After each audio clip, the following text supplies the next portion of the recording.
so that we can have others that can't attend get the same information. So again, welcome everybody to our first Financial Emergency Preparedness webinar. Our agenda tonight is as shown. We have 3 questions we hope to ask and answer for you. Are you prepared? Presented by OEM. Are you covered? Presented by the Maryland Insurance Administration. And are you solvent? Presented by our financial advisors, David Hedrick and Jackie Hopkins. They've all graciously come aboard tonight to help us with their expertise and hopefully answer questions.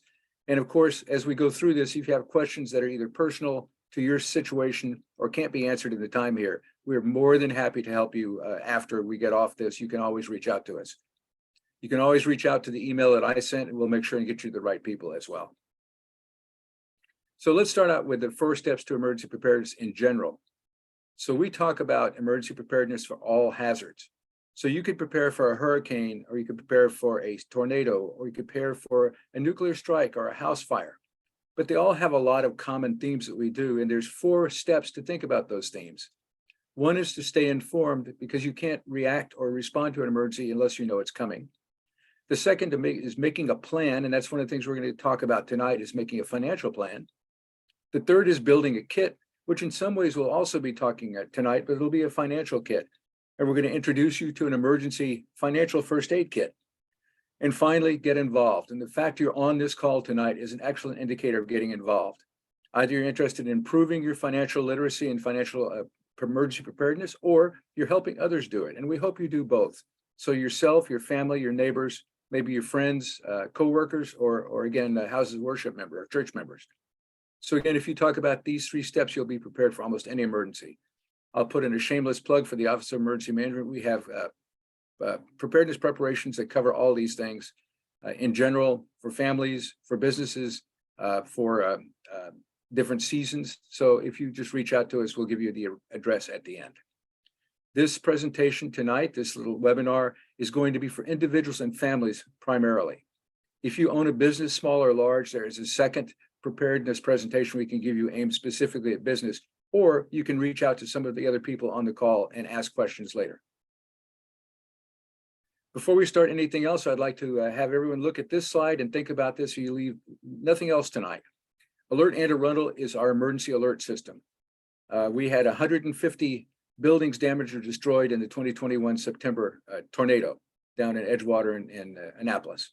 We had absolutely not a single person injured. And a lot of that we attribute to getting early warning through the Alert Anti-Rental system. We have 5 different county agencies that use this. There's no commercial use. There's no sharing of information. It can be sent to landline phones, cell phones, or email in English, Spanish, and believe it or not, 18 other languages. So again, you can visit the email address or the web address there. You can call our office for anything at 410-222-0600, or you can scan the QR code. And I will be sending everybody on the call a copy of this presentation on PDF format, all 3 actually. So you'll have links to reach out and find more information. So again, we give hazardous weather security alerts to include active shooters, hazardous material events, missing persons, evacuations, shelter in place, or water system issues, all covered by the system. It can literally save your life. So if you could sign up for that before you go to bed tonight, that would be a good addition to your preparedness. Now, getting back to financial preparedness. So everybody thinks of financial preparedness as, in fact, this is one of the Edgewater homes that was destroyed during the tornado. Certainly you have to be prepared for a disaster like this, natural disaster or man-made disaster. You might have a house fire. That's the most common kind of disaster we have in the county. But if you're thinking financial preparedness, you also have to think of being laid off a job. And as some of you may have experienced, COVID really increased a lot of that happening. Or you might get some kind of a long-term illness that really affects your ability to earn cash, earn money, take care of your family. Those are all different kinds of emergencies that can lead to financial emergency. And as FEMA showed in 2020, 91% of those who experienced a disaster reported a financial impact. You'll hear that during some of our other presentations tonight. So FEMA came up in 2019 with something called the EFAC, the Emergency Financial First Aid Kit. And the EFAC is a very handy book that's used to guide yourself through sound financial planning for emergencies, to include household information, financial and legal documents, medical information, insurance information, contacts that are of importance to you, and a lot more. I will send you a copy of this that will actually be fillable. So it's a PDF form that you can actually download and then go ahead and fill with your information and save it. Or if you like, we can actually send you a paper copy, or you can order one yourself from FEMA. It's an incredibly useful document. FEMA realized that they had a lot of information, and people built a lot of emergency kits and first aid kits, but they didn't think about financial first aid. In this case, financial written very large to include actual finances, but to also include some of the other things on this list. A very thorough book, very easy to use. You can use it as a family. If you have older children, I encourage you to have them work with you in building it. Not only will it help them learning more about financial and emergency preparedness, but it'll also give you some depth of understanding as they grow to become adults and have to take care of their own financial futures. So in the "Are you prepared?" question, the first thing we say is gather critical information and documents. So sometimes that means simply locating documents, depending on how organized you are. So you might have several cabinets or shelves with different documents shown in this partial list, and the book has a very thorough list. You have to gather them. Again, we're talking about purely financial documents, but a lot of other things: personal, household, medical information, perhaps things like your professional or training background and certificates you've gotten. And then think about pet information and those really important, precious family photos you have that can't be duplicated. Those are all considered critical documents. The next thing you do is you organize that information for easy reference in a way that works for you. What works for me and what works for you may be slightly different. And again, the EFAC book will literally walk you through all of this. It contains all of these documents and others. Now, once you've located the documents, once you've gathered them, and once you've organized them for reference the way you want it, the next thing is to save them. And so these have to be safeguarded. So the Department of Homeland Security, Cyber Security and Infrastructure Security Agency, or CISA, has a 3-2-1 rule they use. Makes a lot of sense. You have 3 copies of any important file, and that could be literally anything that's important to you. 1 primary or original and 2 backups. Use 2 different media. So you could keep one on a thumb drive, for example, and give it to somebody else. So if there's a fire in your home, it wouldn't be destroyed. And maybe you keep another one either physical or in the cloud. So you have it away from your home, even away from hacking. So you've got backup copies there. And then make sure one of those at least one is stored outside your home or your business. Again, homes are susceptible to hacking, susceptible to break-ins, susceptible to fires and flooding. And you'll hear that from our insurance administration. So you want to keep it multiple ways to protect it. And here's some different ways to do this. I won't read through all of these, but the next slide, I'll give you information how you can get more information on all of these. And if you're unsure about storing electronic copies, we actually have the Cyber Emergency Support Team, the CERT team, the other CERT team, has a very good information that we will give you on how good electronic storage is, to include cloud-based storage, and can you trust it. So again, primary and originals, and then you can put it in a fire waterproof box. We talk about being transportable in case you have to evacuate, but you could also have it in a fixed home safe that's fireproof and flood-proof, but keep them out of harm's way. Don't keep them in a basement where they're likely to be flooded. Or you can put it in a bank safe deposit box, but make sure if you do that, you have someone else that's authorized and access if something happens to make you incapacitated or deceased. So just again, have backup. And then you have paper copies with a relative or friend. You can give it to your attorney or a trusted financial advisor, and then have multiple electronic copies. You could put a hard drive with encryption. That's what I have mine, but I also have mine on a flash drive that my son keeps elsewhere. Or you could use a cloud-based service, and there's a lot of good information out on that. So you can learn more by looking at all of these different things. But first, I say again, you can request an emergency preparedness presentation for your community group or your house of worship or your homeowner association, your business, whatever kind of organization you're with. And we'll talk about more than financial preparedness. We'll talk about all hazards preparedness. Then there's a really good overview of financial preparedness from FEMA, ready.gov. And these are the different EFACs that you can download as yourself. We have one in English, Spanish, and Korean, and I believe they have one in modern Chinese. And then to learn, as I mentioned before, the Computer Emergency Response Team, the other CERT, has a digital backup information sheet here that will tell you how protected these things are and some of the things you can think about there. And finally, the Consumer Financial Protection Bureau has essentially what Joy is going to talk about for the Maryland Insurance Administration. They're talking about on the consumer side of things, not necessarily insurance. So there's a lot of good information on there on being prepared. So we're trying to go through this quickly, but again, we'll send you this and you'll have plenty of rich detail. But I would recommend you get the EFAQ, whether you download it yourself or get it from us, and use that as your guide. Read through that and then start stepping through it and filling it out to be prepared as much as you would for your own family and your own individual needs. Any question on that? Very quick beginning presentation. A lot of information. Any questions? Okay, we're going to move to the Maryland Insurance Administration.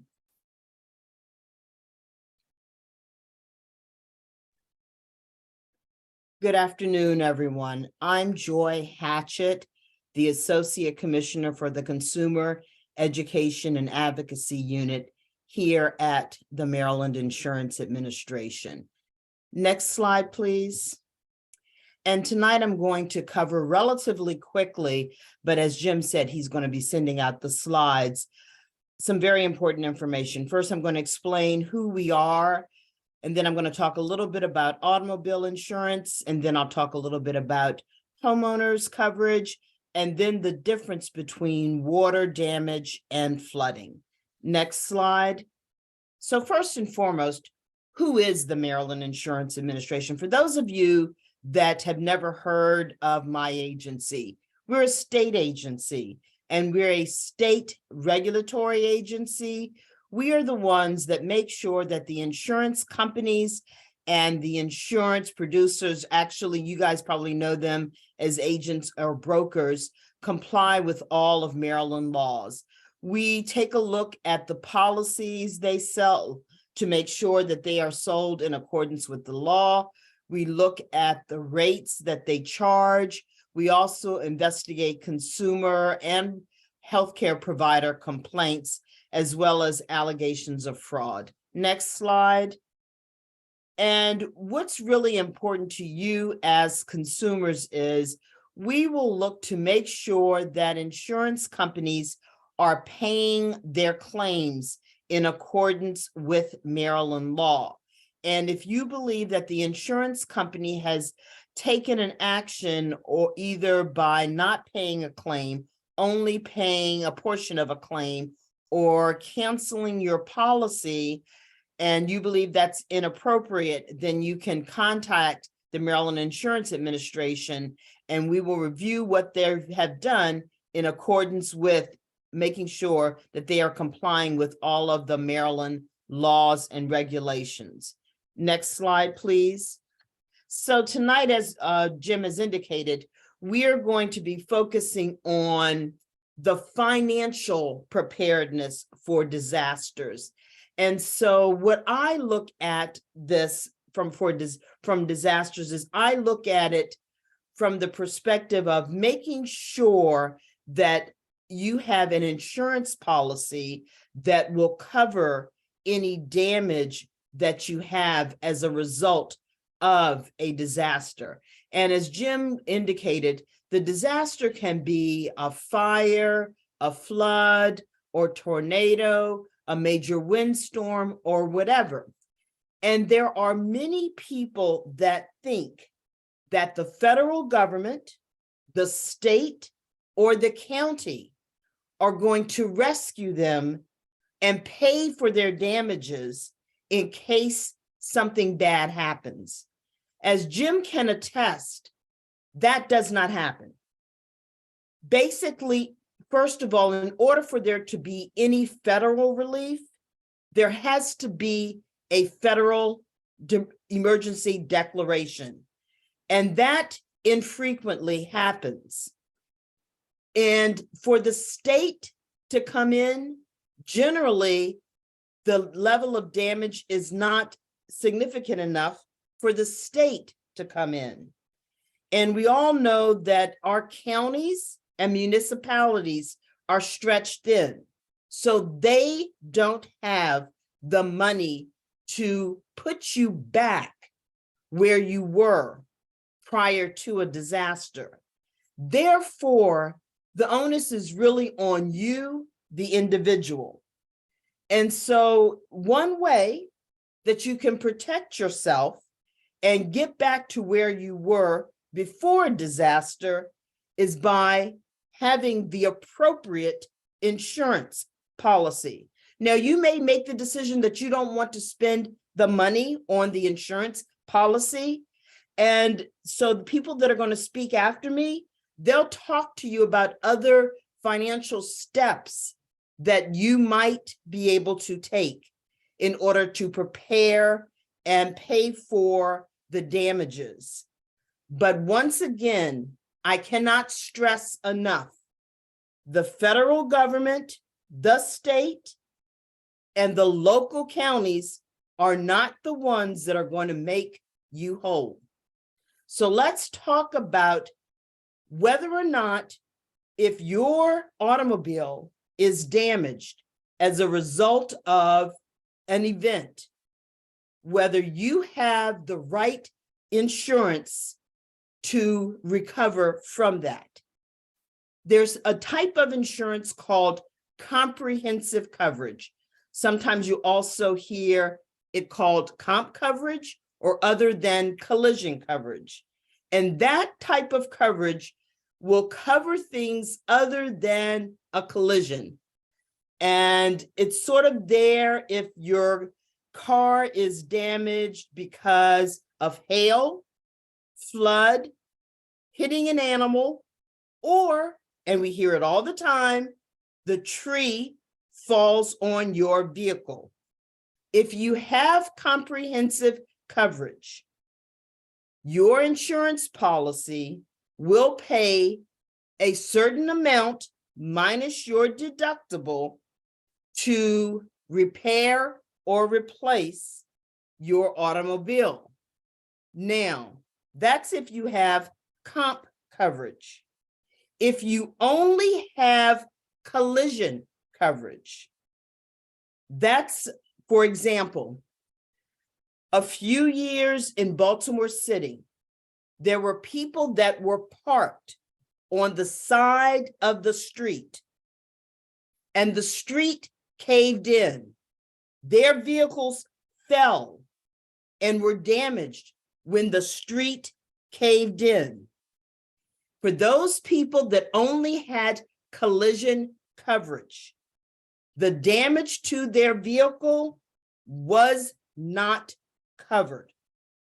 In order for the damage to their vehicle to have been covered, they would have had to have had comprehensive or comp coverage.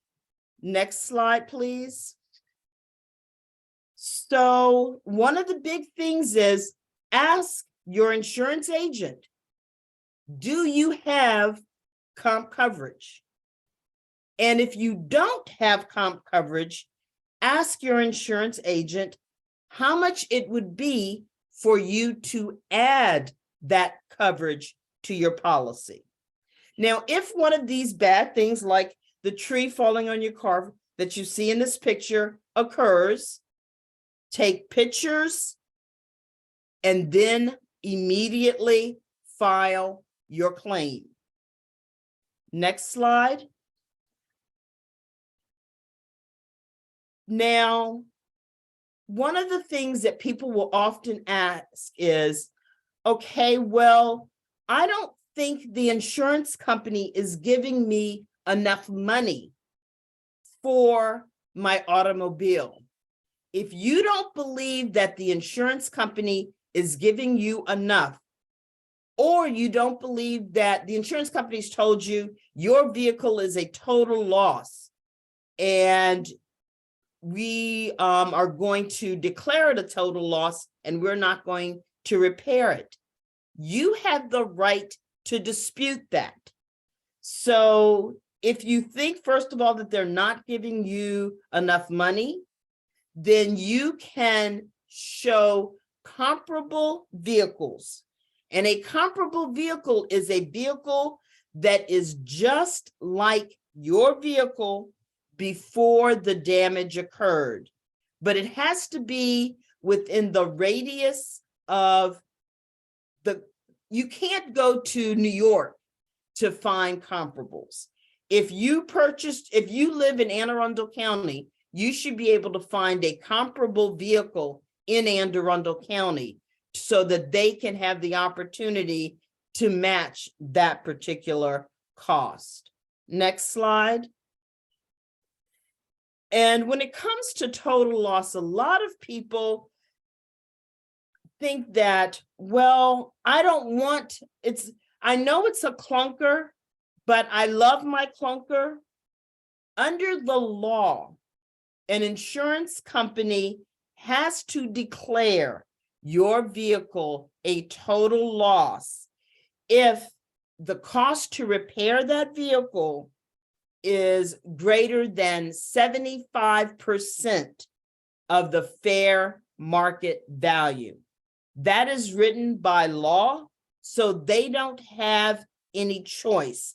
They have to declare it a total loss. Now, you have the right to do something called maintain salvage, and you can keep that vehicle, but it has to be labeled a total vehicle with the MVA. So, but those are all things that you as a consumer have the right to do. Next slide. So now I'm going to move quickly to homeowners insurance. Now, homeowners insurance, the key thing for you to think about is, what does your policy cover? But more importantly, what does it exclude? When it comes to these disasters, the key things that we generally find that are important to consumers is what kind of damage is covered if there's a wind event? What kind of debris or tree removal does your insurance policy cover? Is there something called water sewer backup? And also, if I am displaced from my home, will the insurance company provide me with something called additional living expenses? So those are all of the key things that it's really important that you speak to your insurance agent and make sure you understand them. Next slide, please. Now, you can also help yourself a little bit and sort of know what questions to ask. Every year, your insurance company sends you something called a declarations page. Now, that is not your entire insurance policy, but think of it sort of like a table of contents that gives you an overview of the things that your policy covers. And so there are key things like how much coverage do you have on the dwelling? How much coverage do you have on your personal property? What is your deductible? All of those things are critical for you to know. And when you get that declaration page, if there's anything on it that you don't understand, you should talk to your insurance company and ask them, well, what does this mean? I see something called ordinance and law coverage. What is that for? Or I see this thing, increased dwelling. What does that mean? Make sure that you understand everything on the document, because that'll assist you when you have a claim. Next slide, please. Now, the key thing is to make certain that you have enough insurance to repair or rebuild your home. So we've all seen that inflation has caused a lot of the things that we need to rebuild homes. The pipes cost more, the lumber costs more. So many insurance companies have something called an inflation guard. You need to make sure that your policy has that inflation guard built in, but you want to watch it to make sure that it has not raised the amount that they're going to pay to repair your rebuild your home too significantly. And let me explain what I mean. Insurance coverage is only for coverage for your home. So if it only costs $250,000 to repair or replace your home, and you have an insurance policy for $500,000 because in your neighborhood, that's what homes are selling for, your insurance policy is never going to pay you $500,000. It is only going to pay you for the actual cost to repair or replace your home. So how do you figure out that amount? You can talk to your insurance agent or company.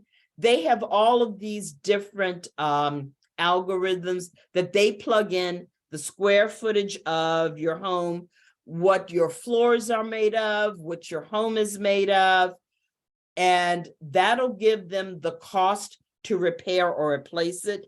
Also, for a fee, you can go to on the internet and you can enter in that information yourself. But the key here is to make sure that you have what it would cost to repair or replace your home, not the amount that the home sells for. Because if you purchase insurance to cover what the home sells for or the land, you're wasting your money because the insurance company is never going to pay you that amount. Now, the other big thing to remember is, let's say when you first purchased your home, it was a modest home, but as time goes on, you will basically add on a deck, or you, instead of just carpeting, you go through and you put in hardwood floors, or you decide to do really nice countertops. All of those things add value to the home. Now, if you do not let your insurance company know of those additional added things, and if you have a claim, your insurance company is not going to pay for those additional added things because those things were not a part of the insurance policy.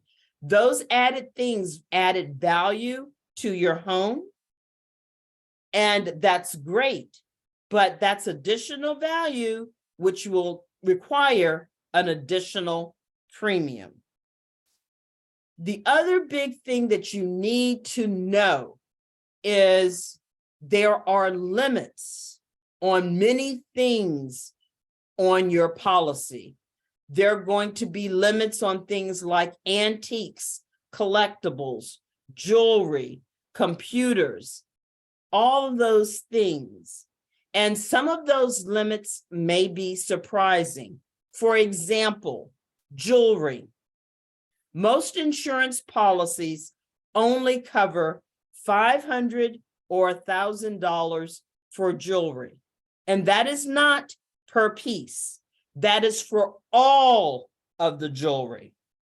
And so if you have a couple of nice items, you're going to need to get either a separate policy to cover those or a rider. Even things like having cash in your home, there are limits on those. And once again, all of that information is on your declaration page. It is key to review that declaration page every year. Next slide, please. So insurance policies there are two basic ways that they pay. Something called actual cash value and replacement cost value. Actual cash value is exactly what it sounds like. You buy an item, over time, that item depreciates. So let's say I buy a table and I have it for 10 years. For 10 years, that table has depreciated. I have a fire, that table is destroyed. If you have an actual cash value policy, the insurance company will pay for a table, which is the like kind quality table minus any depreciation. So over 10 years, if that table has depreciated 50%, you're only getting 50%. If you have a replacement cost policy, then what you will get is the cost of the item without depreciation, obviously less any deductible. But here's the key. You have to replace the item. If you don't replace the item, you don't get the replacement cost. Now, also one of the things that it's important to keep in mind, under insurance policies, the insurance company has the option to repair or replace. And a lot of people get hung up over this. So if an item can be repaired under the terms of your policy, the insurance company has the right to repair it. They are not required to replace it. And you see under a couple of both the actual cash value and the replacement cost value coverage, you only get like kind quality. So if I have a 15-inch television, I don't get a 20-inch television. I get a 15-inch television. Next slide, please. Now, the other big thing that people need to understand is your homeowner's policy, as a general rule, or your renter's policy, or your condominium policy, does not cover flooding. I'm going to repeat that. Homeowners, renters, condo policies don't cover flooding. And you don't have to live by a river or the ocean to have flooding. Flooding can occur anytime water seeps from the ground into your home. That, under the terms of your homeowner's policy, is deemed to be flooding and excluded from your homeowner's, renters, or condo policy. Now, there are places that you can buy flood insurance. If someone tells you that you cannot purchase flood insurance, generally speaking, they're incorrect. Most people can buy flood insurance. People are frequently told that, well, you don't live in a quote unquote high-risk area or a designated floodplain, so you can't buy flood insurance. That is absolutely incorrect. There are only one or two places in the state, not in Anne Arundel County, in the state of Maryland, where you cannot purchase flood insurance. So if you talk to an insurance agent and they tell you you can't buy it, talk to somebody else. And this is sort of my rule of thumb. If it can rain at your house, generally speaking, it can flood at your house. Next slide, please. So the other thing that you need to understand is what your deductible is.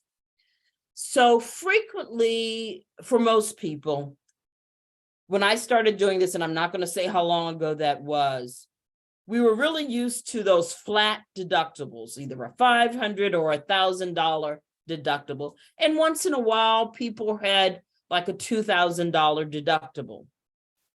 Well, now insurance companies have changed. There are different types of deductibles that go along with certain events. And sometimes you may have one deductible for fire or a different deductible for wind damage. But then also, what many companies do is they have something called a percentage deductible. And that is a percentage of how much you have your home insured for. So let's say you have your home insured for $200,000. And you have, I'm going to keep this easy, a 10% deductible. That means your deductible is $20,000. That means if you have damage to your home for $19,000, you pay for everything. Your insurance company pays nothing. If you have damage of $21,000, you pay $20,000 and your insurance company pays $1,000.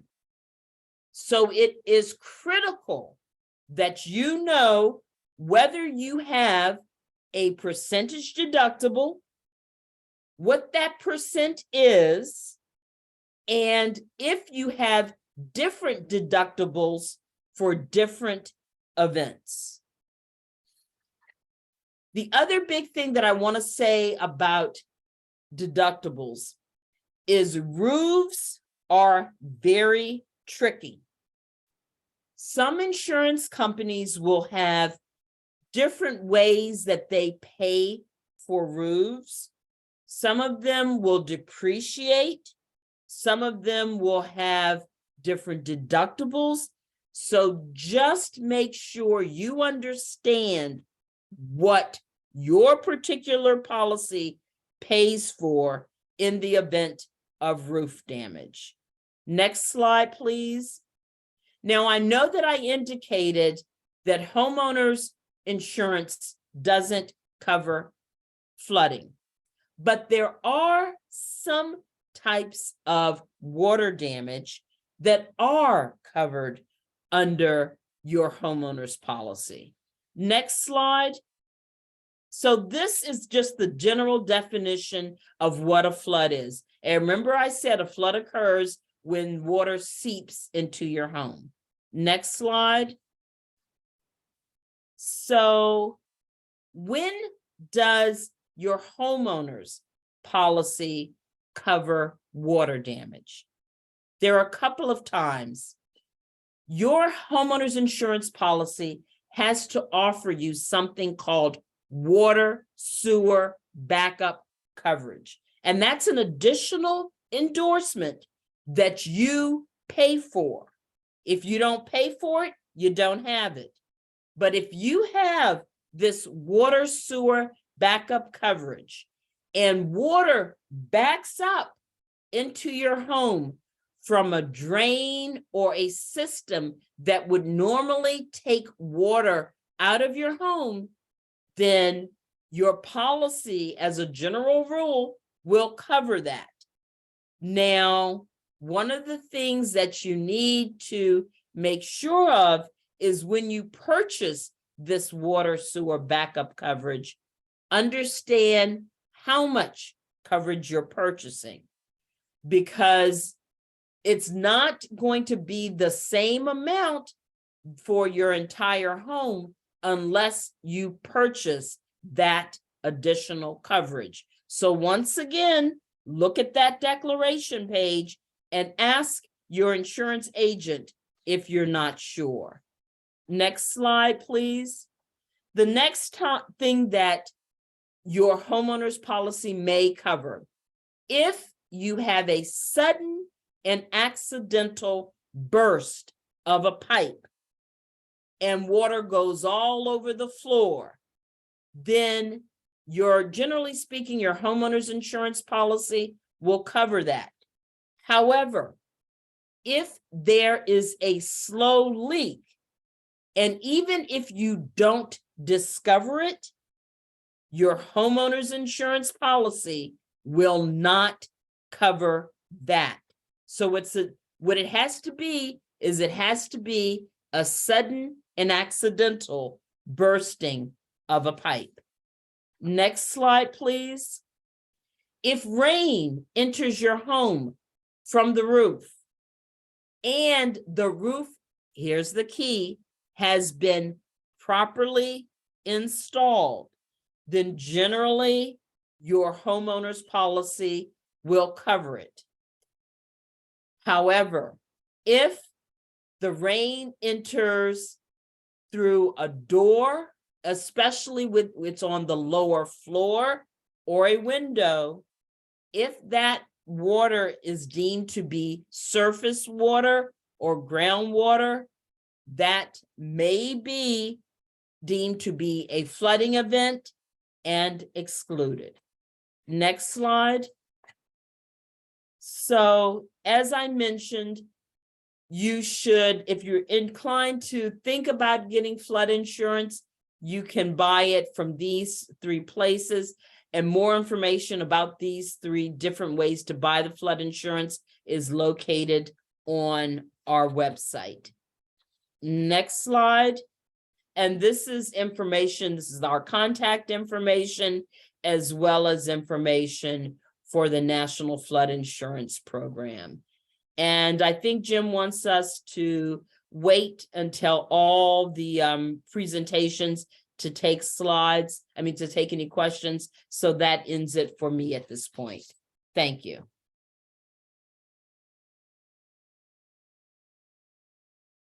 Thank you for a very sobering presentation. It seems in some ways our insurance companies have us over a barrel. And I'm glad you're there to make sure that we don't fall on that barrel too often. And now let's move on to the third leg of what we're talking about today, and that is, are you solvent?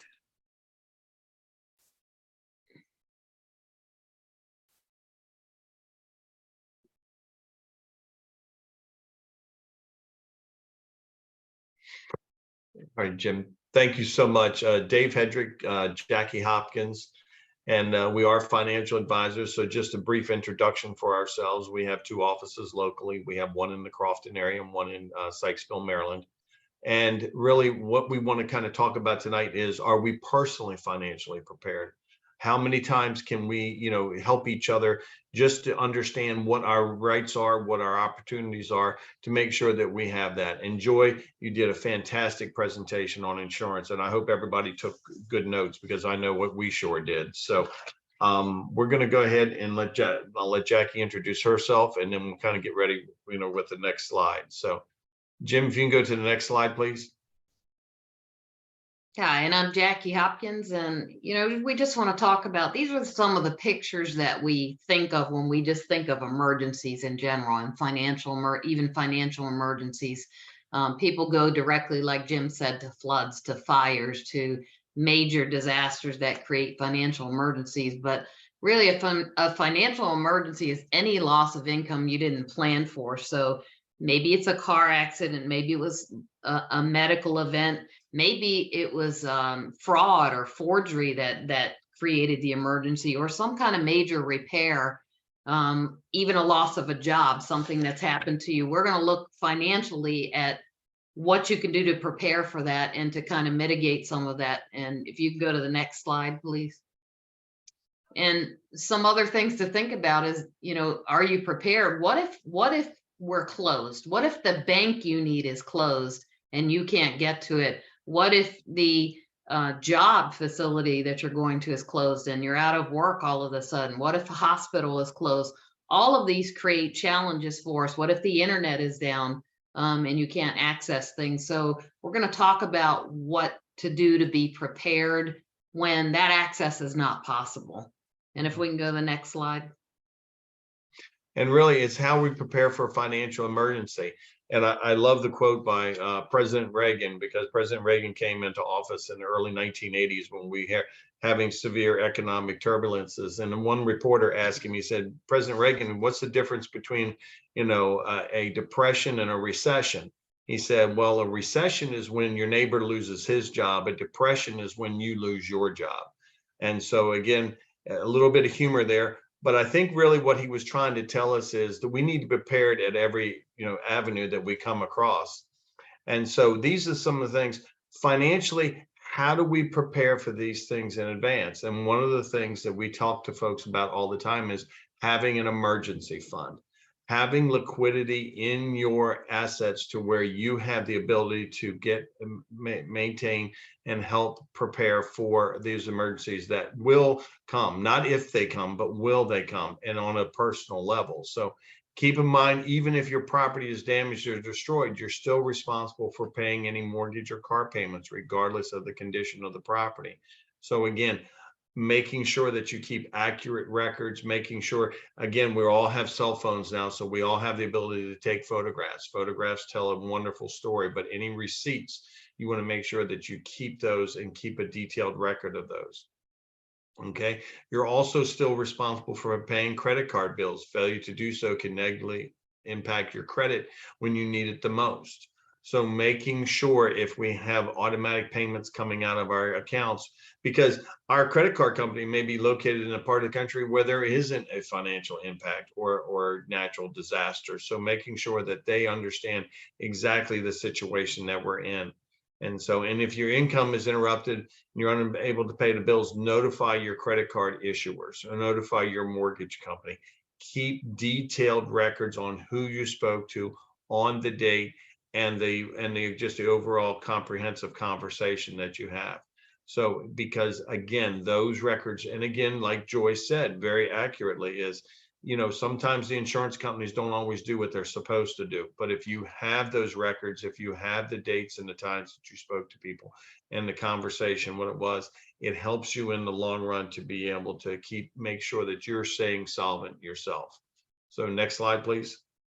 Before we leave this slide, for everybody that's watching, when you get a copy of the PDF, you'll notice the credit card companies in blue. That is a live link to a very good article that talks about those companies that do work with cardholders, the things that that Dave was talking about.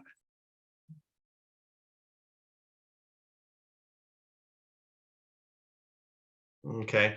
And really what we want to do is to access and compile. Okay. Again, Jim did a great job at the beginning of the presentation of making sure we keep, different types of records in different areas accessible. And again, a lot of folks depend upon the cloud today for their records. And that's a great resource, but we need other areas because again, we don't know if we're going to have internet access. So what documents do you want to have? Your legal and your financial. What we tell folks is you don't need the whole entire policy. Maybe at that particular time, you definitely want a copy of it, but you want what we call a hot sheet. You want policy numbers, you want contact numbers, you want something that you can have on one sheet of paper or something that you can have for your homeowners, your automobile, life insurance. Life insurance, could be very critical. God forbid if somebody passes away prematurely, how do I get access to those? Make copies of your recent tax returns and know where to find them online. Tax returns can be very, critical when you're trying to make sure that you're getting the resources that you need. So again, keeping those records at all times, and we want to keep them accessible. So living will, medical and financial power of attorney. I want to spend a little time here on this. For most folks, if they do have their estate planning documents, for a lot of them, they're not in date. If you haven't had your estate planning documents updated within the last 5 years, you want to make sure that you get those reviewed because unfortunately, family dynamics change, deaths take place, divorces, marriages, births. So we want to make sure that we have those up to date. Also, if once a child turns 18 years old, they are a legal adult. They need their own legal documents. They need their own medical and financial power of attorneys. As parents, once they turn 18, we cannot make decisions for them due to HIPAA policies. If we go to a hospital, if they're out of state, we can't even get access to those medical records. So making sure that they have those financial and medical power of attorneys in place. They can always change who it is. You know, if they're single and they're into college, it's more than likely going to be mom and dad. But you know, as they get married, they can always change who those are. So making sure that we have those documents in place are so critical. And in our, in our industry, only about 20% of folks have up-to-date records as far as their wills and financial power of attorneys. Consider setting up automatic payment plans to save time and stress. For a lot of companies, what they'll do is they'll actually give you a discount if you have an automatic payment plan. So this is one less thing that you would have to worry about if you did have a financial emergency. And so we always talk to folks about budgeting, and this is a great way for folks to be able to budget. You know, budgeting, we always tell folks, is if you have a budget, you're in control of the money. If you don't have a budget, the money's in control of you. So making sure that you have access to those records and making sure that you have access to those tools. And include bills or memberships you don't pay on a monthly or automatic basis. A lot of insurance premiums are paid either on a quarterly or semi-annually. So we don't maybe have those on an automatic, on a monthly basis. So making sure that we include those. Again, keeping a budget so where we understand where those assets are moving to is so critical, is very important. So Jim, next slide, please. And we talk, you know, what you want to do is once you have these documents in place, you want to review your current situation, your policies, your financial paperwork, and make sure they're current and accurate. Your insurances change, your needs change. And so as you're working through that, maybe you're making more and you need more coverage. Maybe you're making more and your deductibles can change. And so you need to look at that, and you need to look at beneficiaries. Again, they change as you're going through this, especially in your financial paperwork. You want to be sure that you know what direction your money is going, that it's going in the right direction, in the right place that you think you want it to go to as you move forward. So a review of that, and a review of that at least on a yearly basis to keep it current is a good rule of thumb to have as you're looking for the things to be accurate. And if we go to the next slide, and we want to say, once you've done that, let's update it. You got to, like I said, review it regularly. Things change in your life, and what you don't want to do is procrastinate and, you know, be in a situation where your wishes weren't known. Perhaps if you had a will that wasn't up to date, or your accounts, maybe there was a divorce and you never updated your account beneficiaries. You need to be sure that you keep those up to date and you visit those regularly. Mm-hmm. And one thing that we talk to our clients about, and we talk about beneficiaries, whether it's a financial account or a life insurance policy, but also with bank accounts. Bank accounts have what they call a POD, pay upon death. So every bank account, whether it's a checking account, savings account, or whatever, can be updated with a POD. The POD has no access to that account while that person is living, but upon death, it avoids probate. And all they have to do is go to the bank with their identification and a death certificate, and that actually will go ahead and transfer that account into the new person's name. So every account, you know, bank accounts is a POD. A TOD, transfer on death, would be for investment accounts and things of that sort. So again, update your accounts and making sure that those are accurate into what your wishes would be. So next slide, please. And making sure that you safeguard these documents, make sure you're safeguarding the information. Unfortunately, we deal in a world today where there's a lot of folks out there that want to harm people.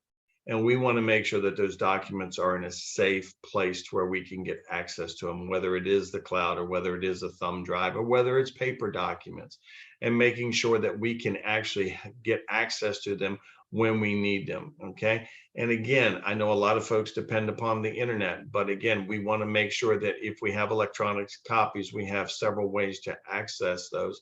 And again, if we update one thing, we have to make sure we update all of the copies that we have. So helping folks to understand what they have. And just want to dovetail into Joyce's great presentation that she did. And she talked about on the automobile policies, one section that we sit down with all of our clients when we review with them is their automobile declaration page. And on there, you'll have a section, and I encourage everyone after this presentation to pull out your homeowner's policy, to pull out your automobile policy and really start with that declaration page, because you have what they call uninsured and underinsured motorists. So if your liabilities exceed what their policy limits are, if you have, let's say, major injuries, or if you have major property damage and they're insured and they were at fault, and your coverages don't, their coverages won't cover it, you need it for yourself. You're a safe driver and you've done everything correctly, but maybe not everybody out there is. So reviewing those coverages and making sure, and possibly reviewing with your insurance professional, maybe even umbrella coverages that would give you coverages not only for the home, but also for your automobile as well. So the uninsured and underinsured is very, very critical on those policies. So next slide, please. Okay. And weathering the storm, we're coming out, and like I said, the rainbow is there, and we've realized we've actually survived.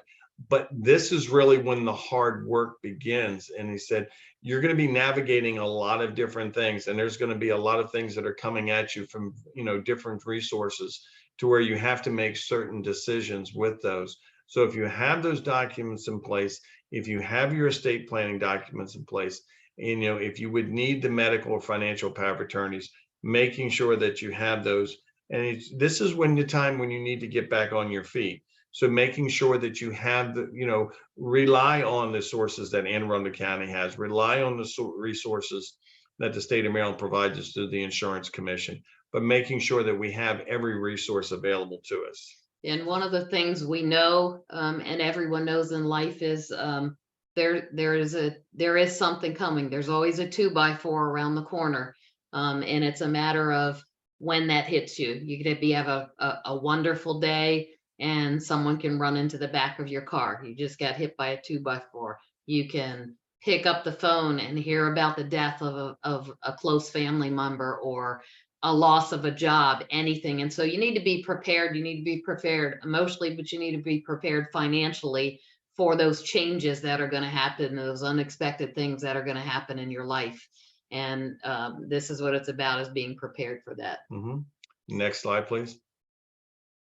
Okay. And then what we're doing is we've come out of the storm, and we survived, and we're gathering all the pieces together to move forward.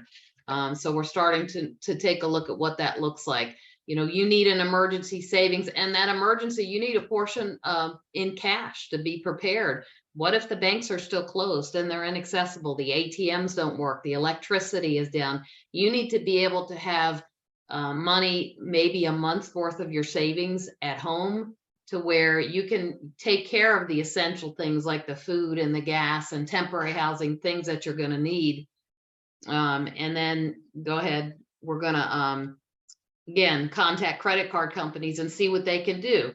They're very aware of emergencies and things that come up, and they want to help you as much as they can avoid those late payments. And so staying in contact with them is a great way to do that. And then, reach out to your local agencies. They have, again, FEMA, all of these places have resources that are available to you. You just need to reach out and find out what they are in your area. And there many of the sites have already been talked about, where you can gain resources to get the things that you need to help you recover and get back on your feet. Contact your community organizations, food banks, faith-based organizations. They've all got assistance available to you. Neighbors are going to have things that you need, and you're going to find that you're going to share those resources to get yourself through these storms and putting yourself back together. And then rebuild and recovery. And this is probably one of the most critical parts that we have to do here, because unfortunately, when we have a disaster that comes through an area, whether it's localized or whether it could be even statewide, is beware of scams. There are so many, unfortunately, people out there that are looking to take advantage of folks.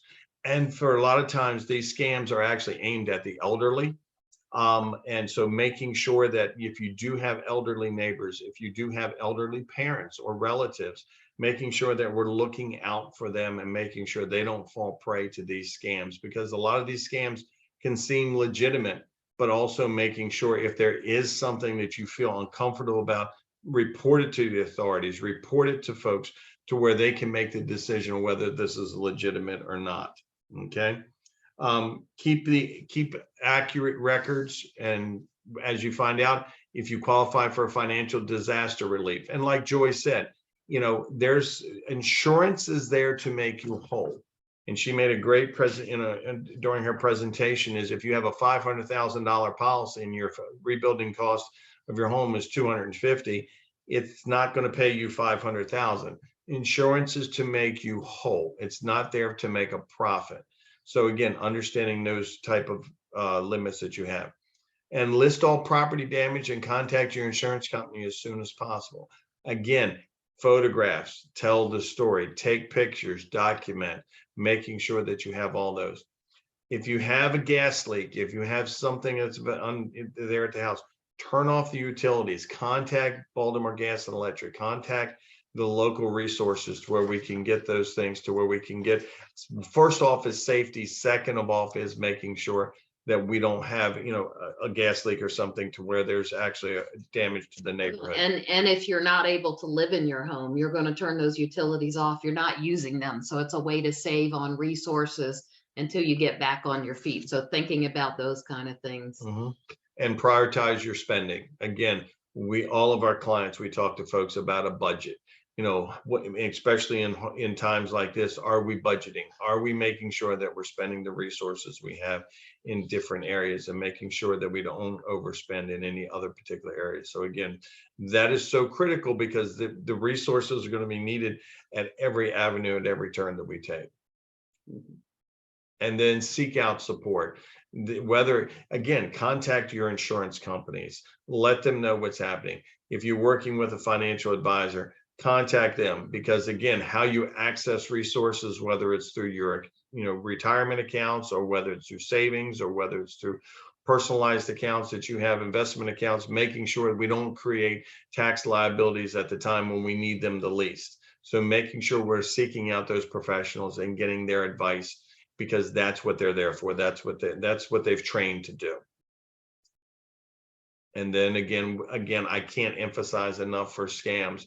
And I'll do this just real briefly. My mother's 85 years old, and she gave me a call one time, and she says that somebody came by the house. They wanted to resurface the driveway, and I asked to speak to the person that was on the phone, and they wouldn't get on the phone. Luckily, we had cameras at the property, and I said, "Well, I can see your tag number, and I know which model truck you're driving," and within 10 seconds he was out of the driveway and gone.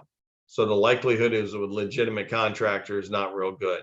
So again, please protect the elderly. Those are the ones that are most vulnerable, and those are the ones that get preyed upon the most. So I can't emphasize that enough, to make sure that we're looking out for those folks that need us the most. And next slide. And this is our contact information. So Jim, we're going to kind of turn it back over to you and answer any questions that folks may have. Dave and Jackie, thank you so much. Jorge, if you would, can you go through the questions and see if some of the panel can answer that? Sure. Some of them might have been already answered, but I'll start from the top to the bottom.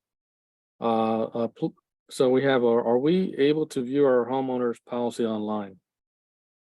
So I'll take that. It is going to depend on your particular insurance company. Some insurance companies have that information online. You basically just set up an account with them, but some of them, especially the smaller ones, will mail you out that policy. So I would recommend that you get in touch with your company or your agent. And if you find that you have a problem for whatever reason, they won't provide you with a copy, that's one of the things you can contact our office for, and we can assist you. We do not have the insurance policies, but remember, we are the regulator. So if we say to them, your policy holder wants a copy of their policy, you're going to provide that to them, right? Aren't you? You'll get a copy of your policy. Okay, thank you. The next one is, how do I determine if I live in a flood zone? And can you only purchase flood insurance through FEMA? So two things. First of all, there are many different ways, not many, there are three basic ways that you can purchase flood insurance. You can purchase it through FEMA/the NFIP. And if you go on our website, or you can go to floodsmart.gov, and that'll give you the contact information to buy it directly from FEMA. Also, there are a lot of the major insurance companies that sell you a FEMA/NFIP policy.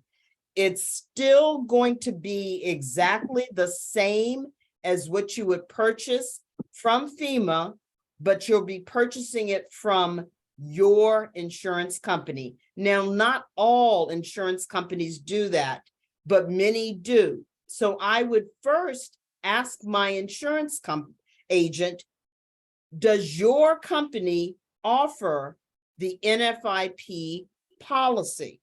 And if they do, then you can work with that particular agent. In addition, there are some companies, not a lot, that actually sell a policy that is similar to a FEMA NFIP policy. And you can get a list of those companies by going to our website. Or your last thing, if you can't find flood insurance, there's something called the surplus lines market, and you can buy flood insurance through them. The only thing with going through the surplus lines market is my agency does not regulate that market. So if you have an issue with the policy that's sold through the surplus lines market, you can't come to us for assistance. But I've got lots of information all about that on our website. Thank you.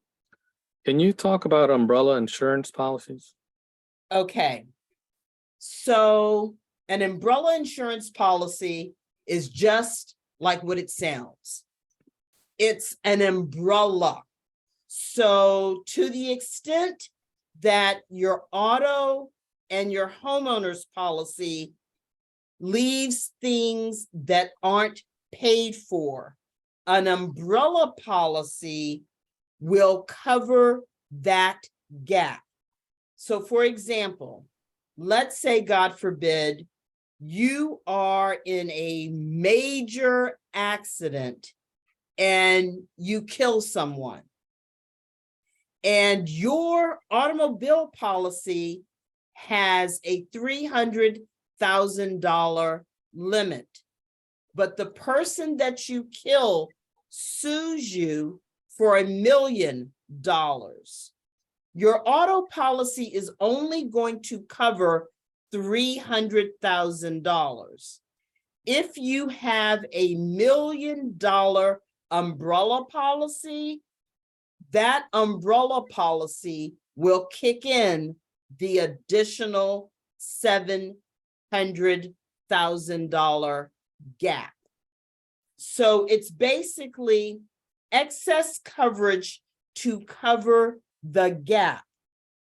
Now, the umbrella policy only comes into play for items or damage that are covered by the basic policy. So let's say instead of you going out and killing someone, you have a major flood event to your home, and you've got a basic homeowner's policy, which, as I indicated, flooding isn't covered. Well, an umbrella policy is not going to help you because flooding is excluded under the homeowner's policy. So the base policy never kicks in, so the umbrella doesn't cover you. I hope that makes sense, but if it doesn't, go to our website because we've got some specific information to help you better understand umbrella policies. Thank you. What is required to update your trust/will as far as signatures or witnesses go? Great question. And really, whoever prepared the trust for you, if that attorney is still available, is really to contact that attorney and to go back and say you need amendments to that. Many of them will actually do those, on a periodic basis, either 3 to 5 years. So if you don't have those documents, I would there are online services that offer those, but getting those updated, because again, those are very critical. Then again, tying in with that is beneficiaries. Beneficiaries will supersede a will or a trust as far as if a beneficiary is on a life insurance policy or a beneficiary is on an investment account. So making sure the two coincide together. Thank you. Are we supposed to have a copy of our trust or will on file with the Office of Register? I believe that's what it's called, to avoid a probate. So, Oh, well, and Joy and I will probably answer this together, but a will go through probate. A trust does not. Now, that is one thing why a lot of folks actually work within a trust, because a trust is private. It does not, it bypasses probate. So again, working with your attorney, finding out exactly what needs you have is very critical. So a will is a public document. And they are not required to be filed with the Office of Registrar, but they can be. That's the first place people look for them. Often people will leave stuff in their house, or they'll give them to friends, or they've gotten lost somewhere and people don't know that there is a will in existence. So Office of Registrar with the attorney that completed it, there's various places where you can keep copies of those. And Jackie, I imagine there's a fee to keep it with the Office of Registrar, correct? I don't think that they have, they may now. They didn't used to have it. You just filed it with them and they kept it on record for you. Suggest you have your hard copy important document in a fire. Oh, you already said that. Sorry. All right, let's see. Yes, that's absolutely correct. Fire Yep. and waterproof. You can have it designed so it's mobile, something you can take out if you have to evacuate your home in a fire or flood, or you can have it strong enough that it's protected within your home, and again, hope that it will protect what you have there, or bypass both and put it in a safe deposit box or have it stored elsewhere. That's why we say 3 different forms of protecting everything you have in at least two different locations. That's it, Jim. Thank you. And then I put the link to floodsmart.gov. That's the National Flood Insurance Program website, www.floodsmart.gov. It not only talks about the NFIP, but it actually lets you look to see if you're in a floodplain. It has a lot of good information in that. Again, I want to thank all of our presenters. Are there any further questions for any of us? If you think of something, you can reach out to me, since I sent the original email to everyone, and I'll make sure it gets to the right person or gets an answer. Any other questions before we get off? Buy you a little time back. All right, again, thank you, Joy, Jackie, and Dave, and my friend Jorge. Thank you all for supporting us tonight. And thank you all for taking your valuable time to learn how to be better prepared. We think about all sorts of different emergencies and preparedness and kits and plans, but but we seldom think about being financially prepared. I think tonight was a pretty sobering reason and a pretty sobering logic why we need to be. And again, I'll send everybody a copy of the information that we had. Hold on, I think I see a hand. Patricia S21, do you have a question? No, I'm sorry. I don't know how to use my phone that good. It's and a I was clap, just I guess. Okay. I was Okay. applauding. Hard to Thank tell you. the difference. Okay, thank you. Thank you all again for your time, and look for this information. We will get that to you. And we'll eventually have a recording of this entire presentation that you're welcome to go back and look. Thank you so much and have a nice evening. All right. Thank you. Thank you, Jim. Thanks, Jim.